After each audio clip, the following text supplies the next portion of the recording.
Le Kremlin adresse un avertissement inimaginable à tous les Allemands de l'Est, à Leipzig-Dresde et dans bien d'autres villes. Cet avertissement résonne comme un coup de tonnerre.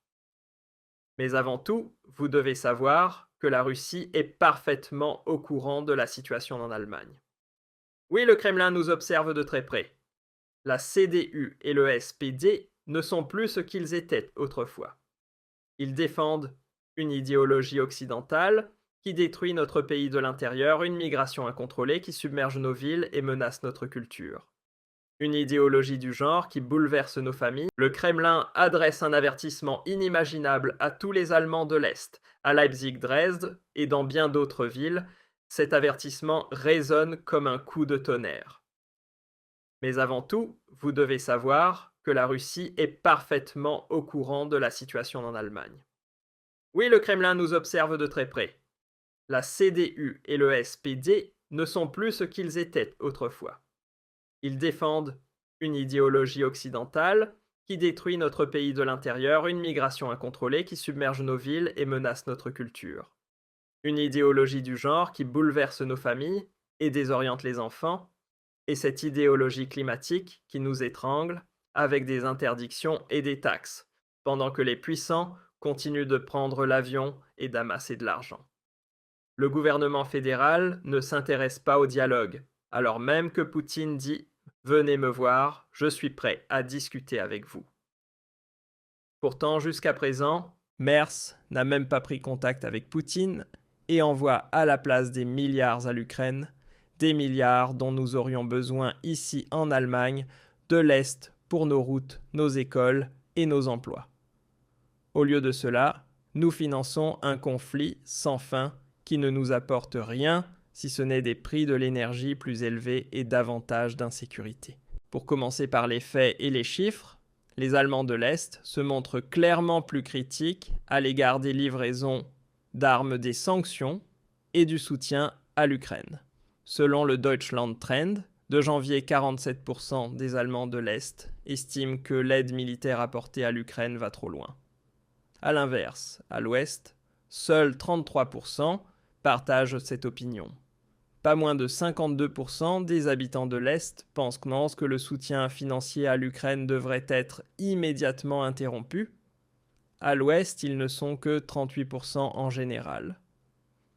Des partis comme la FD et le BSW qui défendent une fin rapide de la guerre par des négociations et l'arrêt des livraisons d'armes atteignent souvent ensemble 40 à 50% dans l'Est. Cela reflète l'état d'esprit général. Les Allemands de l'Est sont des gens très lucides qui savent ce que signifie la guerre. Nous avons l'histoire gravée dans les os. Et maintenant vient le point suivant, celui qui est vraiment explosif. Friedrich Merz aurait violé le traité 2+4 à plusieurs niveaux. C'est précisément pour cette raison que la Douma d'État russe aurait désormais décidé de dénoncer ce traité. Oui, les amis, nous y sommes. On a beaucoup parlé de ce traité, on en a débattu pendant longtemps, mais désormais, il serait réellement remis en cause. Les conséquences seraient immenses. À cet instant, on retomberait de fait dans une situation rappelant fortement l'état de 1989. Les anciennes zones d'occupation joueraient à nouveau un rôle, tout comme les droits réservés des Alliés et la République fédérale d'Allemagne, telle que nous la connaissons aujourd'hui, n'existerait plus sous cette forme. L'Allemagne serait de nouveau divisée, l'Est relèverait de la Russie, tandis que la République fédérale resterait à l'Ouest avec Bonn comme capitale. Pourquoi la Douma d'État russe discute-t-elle même d'une dénonciation du traité 2+4 ? Au fond, le conflit tourne autour de la présence de l'OTAN en Allemagne de l'Est et du principe de non-stationnement. L'article 5 du traité interdit les forces armées étrangères et les armes nucléaires sur le territoire de l'ancienne RDA. Pour les armes nucléaires, cette règle aurait été respectée jusqu'à aujourd'hui. Pour les troupes conventionnelles, la Russie voit les choses autrement. Moscou considère les structures de l'OTAN comme le quartier général tactique maritime de Rostock, comme une violation manifeste. Du point de vue russe, cette disposition de 1990 n'était pas un détail secondaire, mais une promesse centrale de confiance. La réunification ne devait pas entraîner un déplacement militaire immédiat en faveur de l'Ouest, directement à la frontière de l'ancien pacte de Varsovie. L'élargissement ultérieur de l'OTAN vers l'Est, presque jusqu'au territoire russe, renforce, du point de vue du Kremlin, le sentiment d'une promesse trahie. À l'époque, la Russie a signé un traité avec l'Allemagne et les Alliés, et voilà que c'est précisément l'OTAN qui aujourd'hui le violerait. Du point de vue russe, Moscou aurait respecté tous ses engagements, aussi bien le traité 2+4 que les accords liés à l'approvisionnement énergétique. C'est pourquoi Poutine pose la question, pourquoi donc cette hostilité envers la Russie? À cela s'ajoute le principe de rotation. Les unités étrangères ou les unités de l'OTAN ne sont pas stationnées durablement mais régulièrement remplacées. Formellement, cela reste en dessous du seuil d'un stationnement permanent. Mais dans la pratique, une présence continue se met en place. Pour beaucoup, il s'agit d'un contournement de fait de l'esprit du traité, même si juridiquement cela reste difficile à attaquer. L'exemple de Rostock montre à quel point les interprétations s'affrontent brutalement du point de vue allemand et de l'OTAN. Il s'agit de structures nationales à usage multinational, donc pas de violation. Du point de vue russe, la simple existence d'une infrastructure militaire durable viole déjà l'esprit du traité. Le texte lui-même ne donne pas de réponse claire à cette zone grise. Ces dernières années, Moscou a protesté à plusieurs reprises de manière formelle et a rappelé la règle de non-stationnement. Ces protestations ne prouvent pas une rupture juridique du traité, mais elles constituent un signal politique extrêmement fort. La Russie considère toujours ce traité comme très important et évalue également les évolutions sous l'angle du droit international. Oui, ce traité est loin d'être enterré. Ne laissez pas les médias ou les soi-disant vérificateurs de faits vous faire croire le contraire. Il s'agit de l'un des traités centraux liés à la République fédérale et à la réunification allemande. Celui qui prétend que le sujet est clos a perdu tout contact avec la réalité ou cherche délibérément à la déformer. Ces dernières années, le Kremlin a réclamé à plusieurs reprises une réévaluation, voire une dénonciation du traité. Selon certains rapports, il existerait même désormais une majorité parlementaire en ce sens. Mais l'élément décisif reste la signature de Poutine. Jusqu'ici, il reste prudent.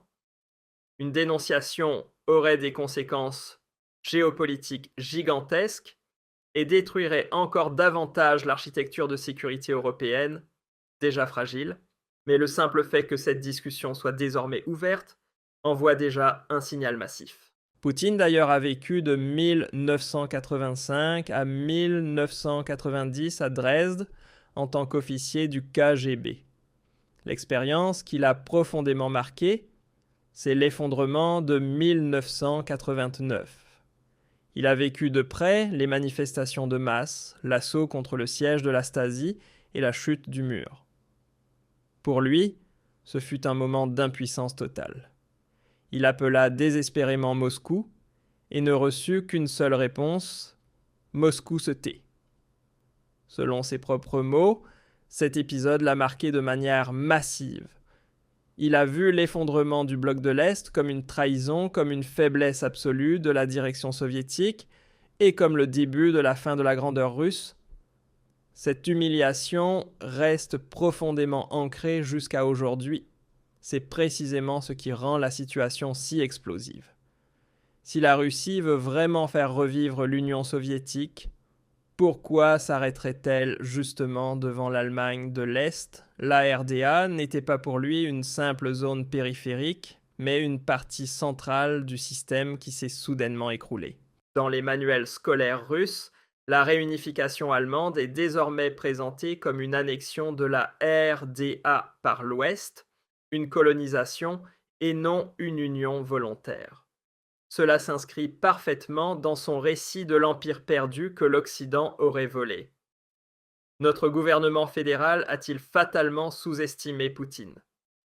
Des experts parlent déjà d'un sombre scénario catastrophe pour l'Allemagne et des véritables exigences de Poutine pour éviter un effondrement total.